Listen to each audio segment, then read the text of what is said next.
Welcome back to Mom Talk. And on this episode, I'm going to hand it over to Victoria, and she is going to tell us what life is like with a 4-year-old, because it's been a long time for me, but they can be challenging. Yes. So Mason is strong-willed. I don't even know what other adjectives to use here, but it has not been an easy road with him. And I talk about it with people I'm close with, like you've been along for this ride, but it's not something I talk about to just any and everyone, but here I am doing that. Well, because people need to know. I'm not the only one in this situation. Right. And mine wasn't the same as yours. They're all different. Emma definitely has strong-willed tendencies. I needed to read several books about that, try different options with her. Right. But now I can say I'm out of that phase. But, I mean, you're living it. Yeah. And I think, too, it's hard because...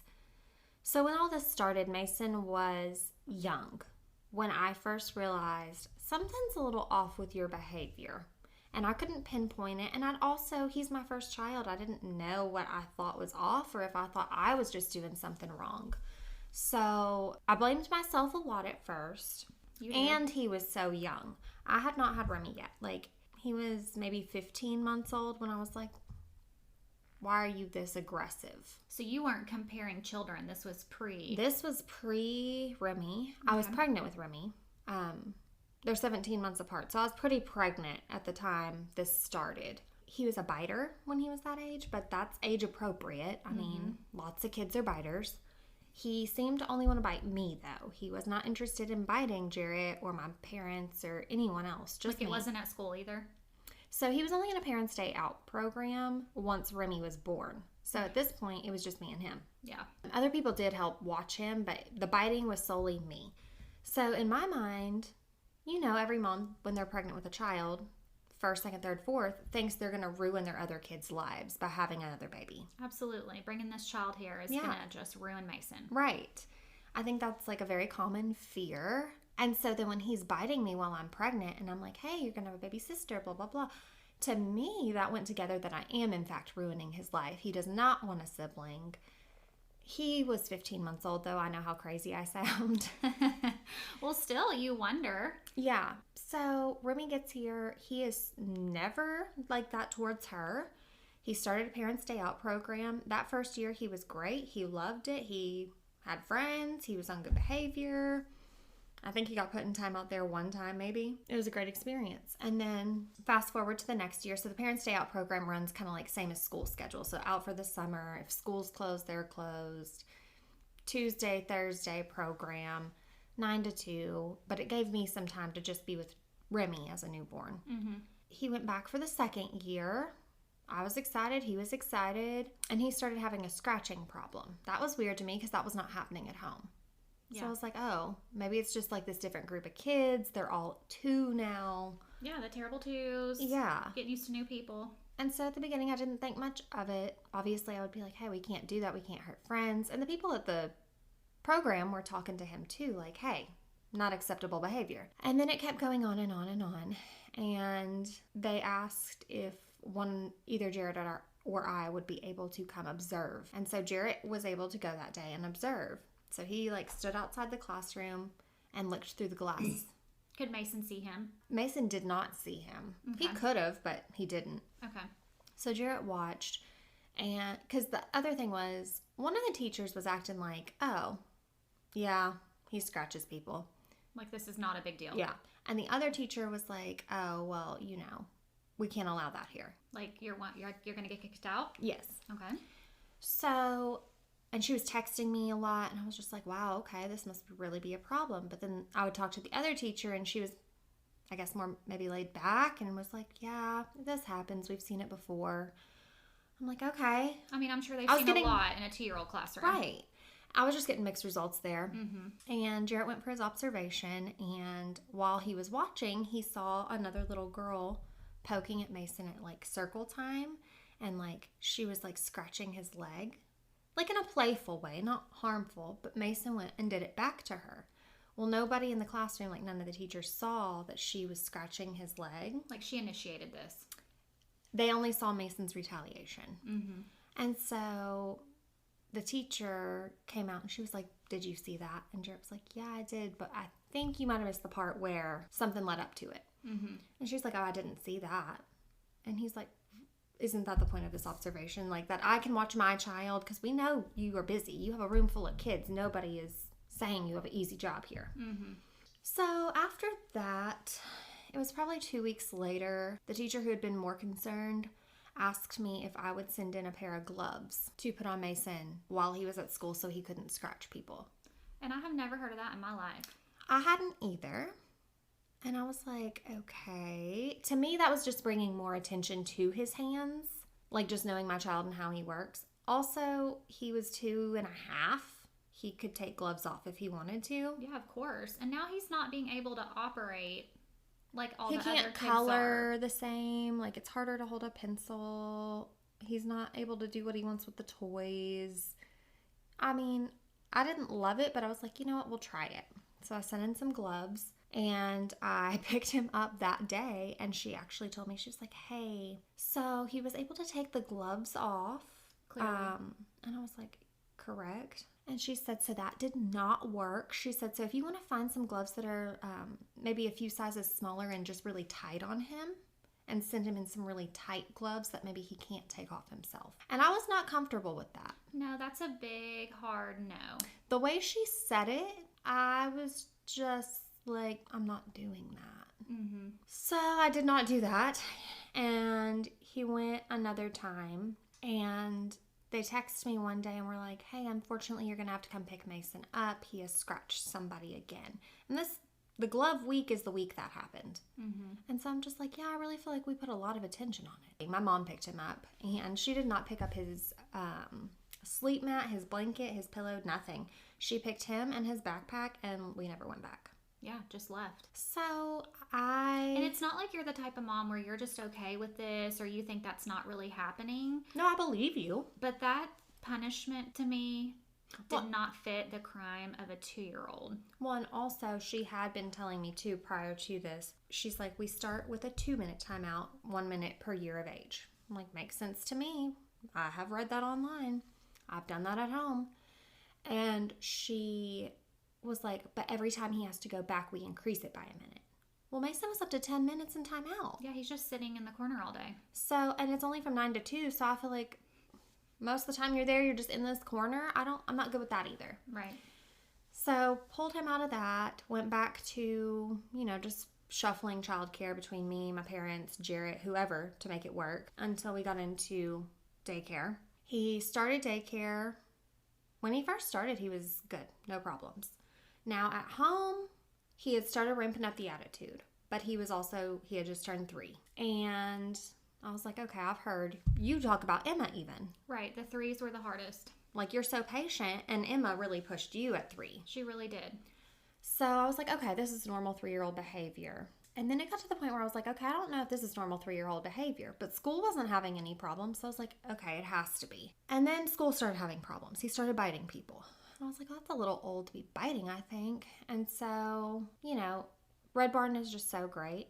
They are. I can't say enough good things. And one of the directors was like, we'll figure it out, but you have to be aware. You have to sign these incident reports. We'll figure it out. Like, it's all good. Yeah. They've been through that before. I mean, yeah, not their first rodeo. They're experienced. They know what they're doing. So it goes on for a little bit. He starts becoming disrespectful at school too, which I don't do. Right. I mean, I don't want you biting or hitting anybody, but I definitely don't want you talking back to your teacher. Mm-hmm. So I had a problem with that. And I knew what was happening at home. I knew about the tantrums that I was having to deal with. I knew that I would send him to his room for timeout, and he would throw stuff and put holes in his door. Yeah, so you were catching the full force of it here at home. I sure was. And so when they're telling me he bit somebody, I'm like, well, that tracks. Mm-hmm. He had thrown some toys at me before and actually hit me a couple times. He broke my skin. I would have little scratches and scabs on my face where he would throw things or scratch me or intentionally try to hurt me. How would he feel after those? He would still be so angry he didn't notice or care. Okay. Even when he calmed down, I'd be like, do you see that my head's bleeding? And he'd be like, yeah. Do you feel like sad about that? He's like, yeah. But like not really. Right. You could tell. I know remorse is a hard thing for kids to wrap around as well, but Yeah. yeah, if he could see some blood, you would think, hey, I maybe I was shouldn't bleeding. do that again. Yeah. And you know, it was really hard and frustrating too, because with Jared's schedule, he's not here that much. He's here as much as he can be. Right. But 3 jobs, and one of those jobs is 24 hours at a time. You're just not here that much. Yeah, so you're taking all this on. You're at a war with Yeah. Mason some days. And I'm telling him about this. He's hearing it all. He sees that I've got these like scabs and bruises, but he's not here to witness what's going down. So he believes you, but he's just not here in the moment. Yes. Yeah. And in his mind, how bad can it be? Am I handling it the right way? Like, that was another thing. Like, have you tried counting? I'm like, you mean giving him a 1, 2, 3 chance? Obviously, I've tried counting. Right. We're trying everything I to have diffuse tried this. everything. I've read the books. I've searched Articles, Google. yeah. I mean, I've tried it. And it's not working. He actually kind of chilled out for a minute. I was going to say, this wasn't always like No. super consistent. No, it was a pattern, like back and forth. They did have a couple of different teachers when he moved up in classes. They had, I think, 2 or 3 different teachers in his new room. So every time his behavior would be bad, I would attribute it to, new Right. teacher, new rules, new routine. Something's changing at school. Yeah. I don't love change, so yeah. Right. Still don't like bite your friends though. I didn't know why we were biting. Like, he was approaching 4 still biting, and I don't know why. Would he say why, or he didn't know why? He would tell me what they were doing wrong. So in that current situation, he had a reason. Mm-hmm. So he's kind of like an enforcer. Mm-hmm. So if you give him a job, like one time with one of the teachers he had in that room, he was the nap helper. Okay. And I don't know exactly what all that entails, but I know what it does not entail. And one little kid had gotten up, and Mason hit the kid and said, "It's nap time. You need to lay down." He is like the bodyguard. Get down there. Right. Like, it's nap time. Take like, your nap. lay down. So he took it way too seriously. And some of the things I can see, like, how we got there. And some of the things I'm just like, I have no rhyme or reason or explanation. On their little incident reports at school, it's like, was this provoked or unprovoked? And at first, they were most of the time provoked. And I'm like, you know what? I don't want you to hurt somebody, but if somebody's hurting you, Right. That's a you don't start it, you finish it type of deal. yeah. And he'll tell me all the time now, too, like with him and Remy, which doesn't happen frequently. But when it does happen, he's like, she started it, I just finished it. I'm like, okay, you've heard that before. So he had moments of good and bad. And then it really started to peak this past, like, October, November. And back around Thanksgiving, I think, was when it got the hardest. Now, like I said, every other time he'd been acting a fool at school, he was acting like crazy at home too. Yeah, it matched. This time it didn't match, and I couldn't figure that out. I'm like, nothing has changed. And it was only at school and not home. Only at school and not home. Also, in all of these crazy behaviors, he was never mean to Remy, which I find strange. Not strange, but like, if you're going to school and you have a problem with kids your age, why at home do you not have a problem with a kid your age? And your little sister at that. Right. That's number one target for most people is my sibling. And, you know, he has cousins that are around the same age. They play together flawlessly. Right. Never once did he bite, scratch, do whatever to them. So I was perplexed October, November, because they transitioned classrooms in August. I'm like, okay, you've been in there long enough to where this should not be an issue of a new room, a new teacher.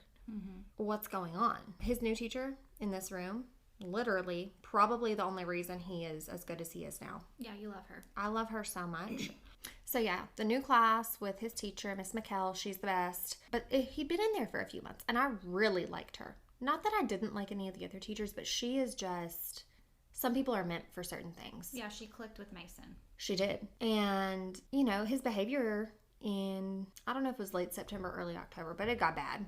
And I felt like I was signing an incident report every day. And Miss Melissa, bless her, she also just so patient with Mason. She's texting me every day, hey, can you give me a call real quick? And I already know what that means. And like texting me, and I'm texting her. I'm like, how's his day so far? And I've dropped him off like 45 minutes ago. Right. I'm like, I just need to know, is he crazy already? Mm-hmm. And some days he was. He would just go in and be crazy after having a great morning at home, and I would just not get it. At one point, I wondered if there was like a correlation between when Jared was on shift, because those are harder days. But no, he was just crazy no matter what. And I use the term crazy in like the most endearing way. Like, I know it might sound rude or bad, but that's what it is. It was crazy to me. Yeah. And I'm no longer blaming myself as a parent for this, because Remy cries if I tell her no. Mm-hmm. So She's got such a different reaction. Yeah.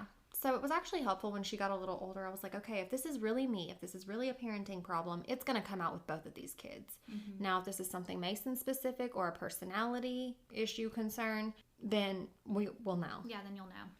So we'll call it October. Every day, incident report. Every day I'm texting Melissa. Every day there's a bad report. Every day I just would sit in the parking lot when I got to the daycare and be like, I don't want to go inside. I know. I don't want to go pick them up. Like, I would cry in my car and just be like, I feel terrible that I want Mason. Yeah. And I wanted him to come home. But just hearing, like, that your kid does not have it together every single day, like, it took a toll. Of course. And you're trying everything. I'm trying everything. And I feel helpless. He's at the best daycare available. And we're still having these problems. We had tried some play therapy along the way, and the first place we went to, she was very sweet. She was very sweet. She was very new. I don't know if she was an intern or if she had just graduated. We went there, and she wanted to focus on his life at 18 months old. And why?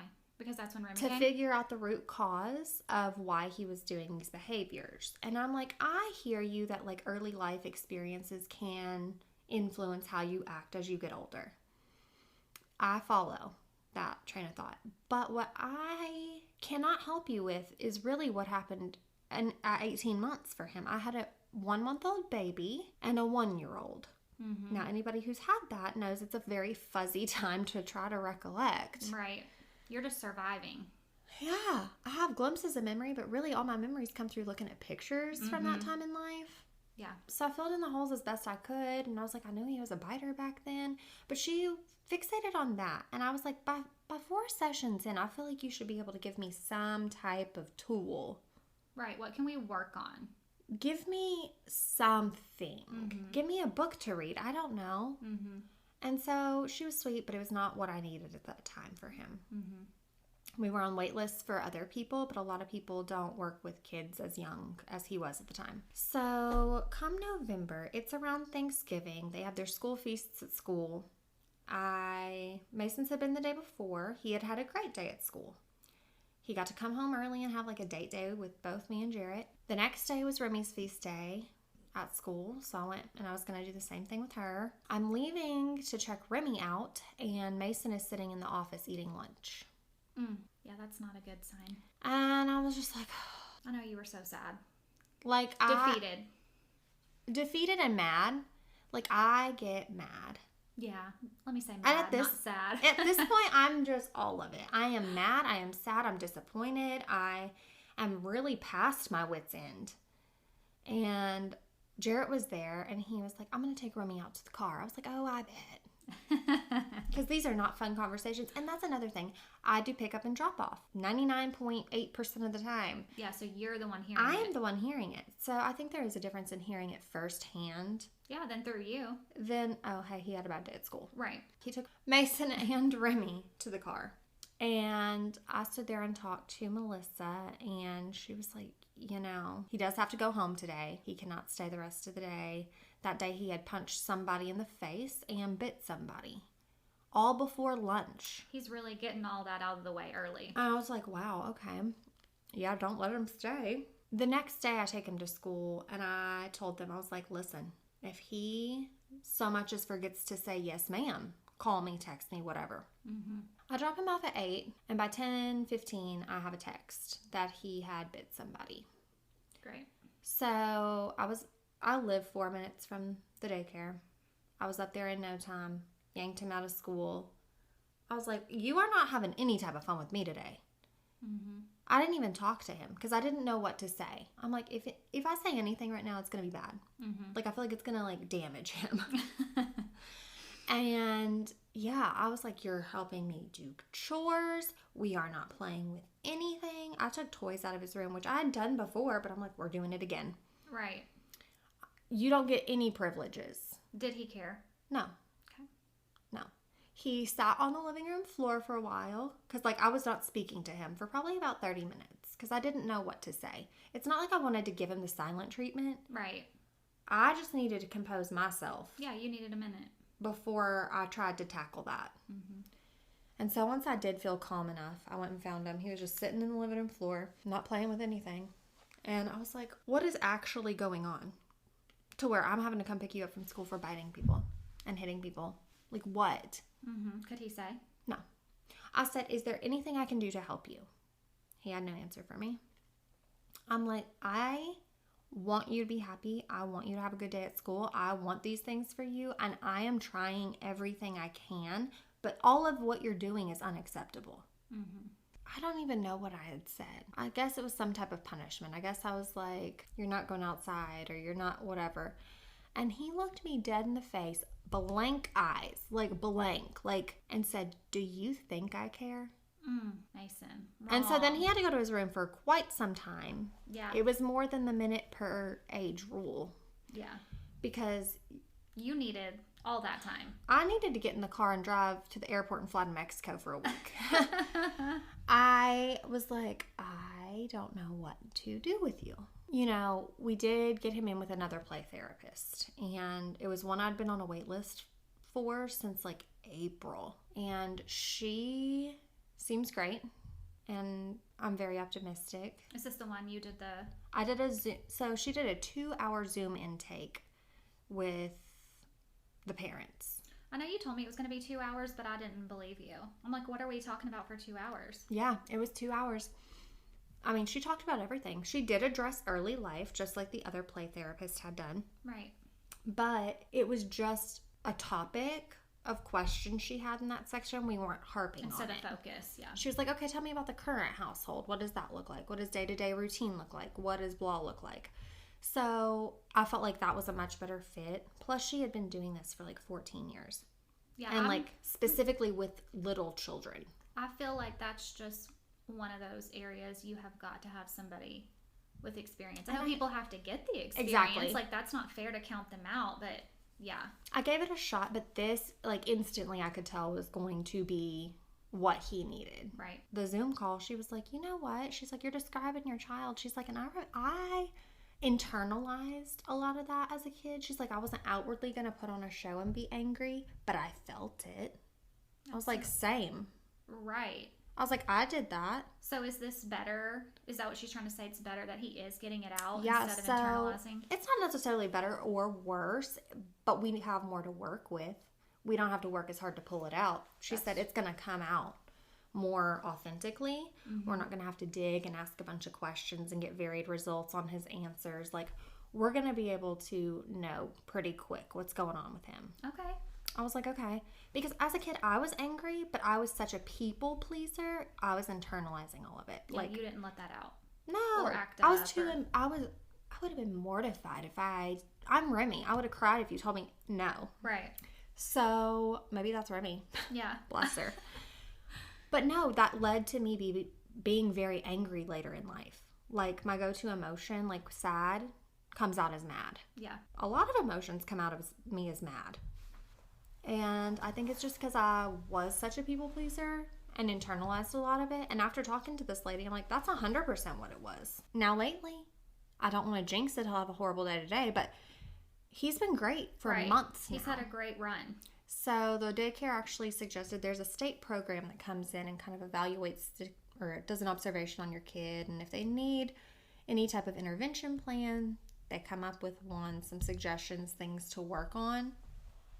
And you had that in the works when he was having some rough days. Yes. So the daycare recommended that back in November. We got the ball rolling on that. And by the time we got all the paperwork done, everything was coordinated, and we had an appointment for her to come do her observation, he was fine and had been fine for a few weeks. And nothing really changed in those weeks. Nothing at home had changed. Nothing at school had really changed.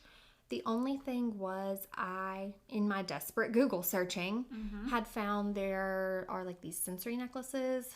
It's like this, almost like a rubber block on a necklace. It's got a breakaway on it. It's not like a chain or anything. And you can chew on it when you get anxious. I'm like, listen, we're going to try this. Wear this. If you feel like biting somebody, hitting somebody, bite on this as hard as you can. That was smart, though. He started wearing these necklaces to school, and he hasn't bit anybody since. Yeah. And he uses the necklace then, right? Or does he He not does, even need it? and sometimes he doesn't. I mean, I'm not there all day every day. I've asked a couple times, and they're like, yeah, I know. Yeah. When the lady came in to do the observation, she said that more than chewing on it, he would fidget with it with his hand some, but even that was not constant. Okay. I have noticed it's times when, like, some mornings when you go in, there's barely any kids there yet. Right. And it's calm and quiet. Everybody's kind of having a sleepy morning. Mm-hmm. And some days when you go in, everybody is On one. on one. And the days we go, and I mean, that's just life. Yeah, that's kids, yeah. And so the days that we go in and it's a party, he puts that necklace in his mouth just about as soon as we walk in the door. Yeah, he needs a minute. So definitely think it's some anxiety there. The play therapist did ask if he had a perfectionism problem. And I hadn't really had that on my radar. Okay. But he does absolutely have a perfectionism problem. What does he do? So I didn't realize, the things she asked me, I would never have associated with perfectionism, but like, does he avoid doing things that he either knows he is not good at or does not think he will be good at? And he does. Like his fine motor skill, like writing, like some of the kids in the class, I'm seeing them writing their names. Mm-hmm. No. He doesn't think he can. No. Or it's harder than he would like it to be. Everything comes so easily to this child. Yeah. Like he's very mechanically inclined. He could Very probably build intelligent. my house. Yes. He can take anything apart. He loves to do things with his hands. And he is very good at certain things, but like writing is not his strong suit. I've tried working with him at home. He is not interested in sitting down trying to do that. He will sit down for maybe 10 minutes at absolute most. And that's with some heavy bribes. Yeah, so he avoids it. Yeah, he avoids it because he doesn't think he'll be good at it. And they're like, that can be a sign of perfectionism. I was like, wouldn't have thought. Just thought like, I'm not interested. Right. She's like, and I mean, a lot of boys' fine motor is a later developed skill than for a girl. Mm-hmm. I'm like, well, I'm not concerned about it, but I see what you're saying with the perfectionism. So he is putting pressure on himself. And she also thinks that he's putting a grander sense of responsibility on himself than he should. Just in general, in his whole life. In his whole life. Like the other day when the smoke detectors went off in the middle of the night. And he got to the bottom of the stairs and then was hysterical and crying. Yeah. He was like, I forgot to get Sissy. And I was like, oh, it's okay. Like, the house isn't actually on fire. If it was, Mommy and Daddy would handle that. You did right trying to get out the house. Mm-hmm. And the next day on the way to school, he was like, Sissy, I'm sorry I forgot to get you when I thought the house was on fire. And she's like, that's okay. And he's like, no, it's not. You would have died. Yeah, he's got a lot of pressure, it sounds like. That's some anxiety right there. Yeah. And like, why do you at 4 feel you're responsible for your sister's life? Mm-hmm. I think it's just things that I don't even like think about until like randomness happens like that. Yeah, and she's putting it in a different perspective for you to see. Yeah, and helping both Mason and I work through that. One thing that did come up talking with her was, so back in August when I went to the hospital, got the whole pulmonary hypertension diagnosis, she was like, well, how much of that does Mason know? And I was like, oh, he just knows I was sick. I went to the doctor for a few days and I got better. Mm-hmm. And she was like, well, does he know what it means? Like, you didn't come home with a broken arm and you couldn't be like, oh, I broke my arm, see this cast? I was like, no, I didn't want to scare him or like give him more anxiety because you know your kid, I could tell he was a little anxious to begin with. Mm-hmm. And so she was like, well, we're going to work on that because sometimes with kids, not knowing, like he knows you went to the hospital, he knows you went to the doctor, he knows you were gone for a few days. And then you came home without really an explanation other than I was sick and now I'm better. Mm-hmm. She's like, sometimes kids can just build their own story if they aren't given what the truth is. And that can be stressful. That's true. I was like, okay. I don't know what he would have built it up to. I mean, who knows? We go from 0 to 100 on best case, worst case. So. 100%. I do understand. So she's going to work on navigating that, but not just yet. Okay. Like, we have some work to do before we can work on that. Mm-hmm. But that is something I hadn't thought about. That would be stressful. Like, if he is, in fact, doing that. If that is... Well, and you know what?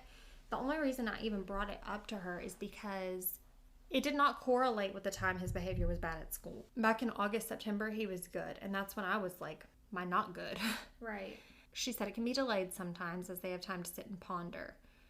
And there was a change in his routine that day. So, like, my mom took me to the hospital and Jarrett took them to school that day. So now, like, sometimes in the mornings, Mason has asked me on the way to school, are you picking me up today? Mm. I'm like, yeah, I'll pick you up. He's like, but what if you go to the doctor again? Mm. It doesn't happen a lot, but it has happened a few times. And I'm just like, okay, this is still on your mind. Right. So I did mention that to her. And she's like, yeah, he's probably, you know, got questions that he doesn't know how to ask because he doesn't really know what to ask. That's true. I also don't want to tell him too much. It's not like he has access to Google to freak himself out. Yeah. But he does know what lungs are. He does know what a heart is. Mm-hmm. I think he grasps the concept they're important. Yeah. And I don't know how to tell a 4-year-old something's wrong with mommy's heart and lungs. Right. And, you know, I really don't want to cry, but it is still the scariest part of the diagnosis I know people live a long time with this.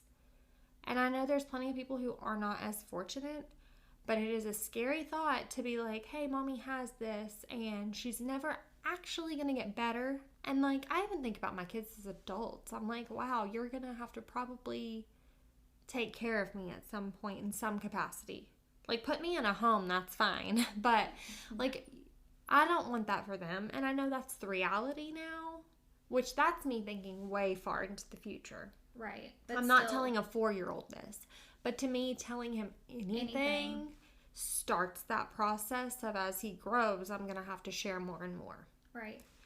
And so I don't like that. No, I know you want to protect him and him not to worry. Yeah. And it's still hard for you right now. Right. And I'm like, I want to be at a place where I can tell him and not cry, you know? Right. And be like, look, mommy's had this and I've been fine. I've been doing all the things you want to do. Mm-hmm.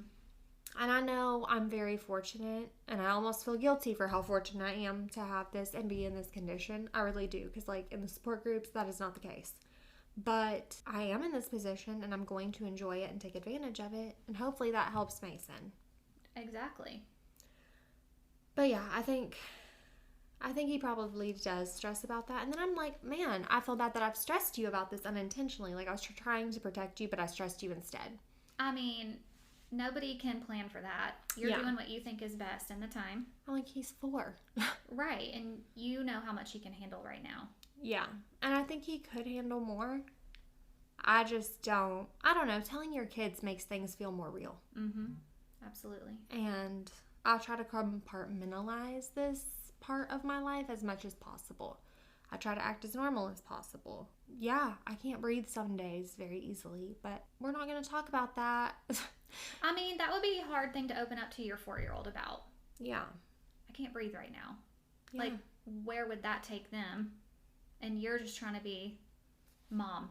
Yeah, I'm just trying to be as normal as possible. And I mean, even before diagnosis, that's when it was really its worst, because I was literally trying to not pass out coming up the stairs with them. And I still just made it as normal as possible. Yeah. But, you know, the play therapist did have a good point. Life isn't normal. Bad things, scary things, unexpected things do happen. And if he can learn how to cope with that at a young age, it sets him up with life skills that are long term. I think that's really great that y'all got him in with her then. Yeah. And I feel like it's a much better fit.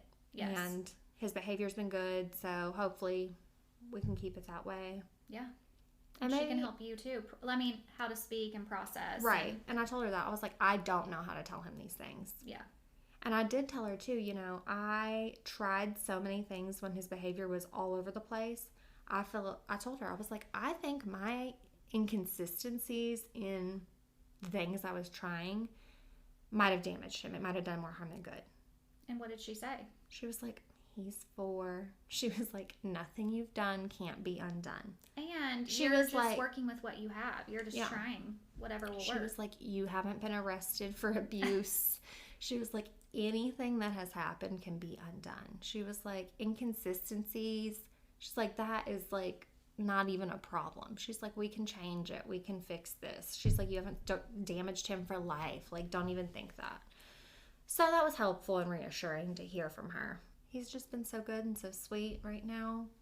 And I say all of this, I love him so much. Like, I almost feel like the more of a challenge he's been is how we've gotten closer, Mm-hmm. because I have to learn him so in depth Right. and try to figure out every aspect of him. Not that I don't have that with Remy, I just have it in a different way with Remy. It came more naturally. Mason, I had to work for it, and I feel like that made us closer because of how hard and how much effort I had to put into him. Yeah. I love that, though. I mean, you're taking something good out of everything that's been kind of rough. Yeah, it has been rough. It has been rough. Yeah. But I know, and you know what? The only reason I really wanted to say any of this on the podcast was because I know I'm not the only one, You're definitely not. and I know people don't talk about it. Yeah, Because- because it's hard. You don't want to say, oh, my kid's bad today. Even though that's not bad. It's a kid thing. It's going to happen. But you Yeah. just don't want to be out there telling everybody My about kid, your hard day. yeah. And, you know, I don't want it to be a reflection on me. I don't want people to think a way about me as a parent or my You would child. never think that about someone else, though. I wouldn't, but people do. Yeah, you're right. So I just wanted to talk about it because I know I'm not the only one. And also, like I said, Jarrett didn't see it. My mom didn't see it.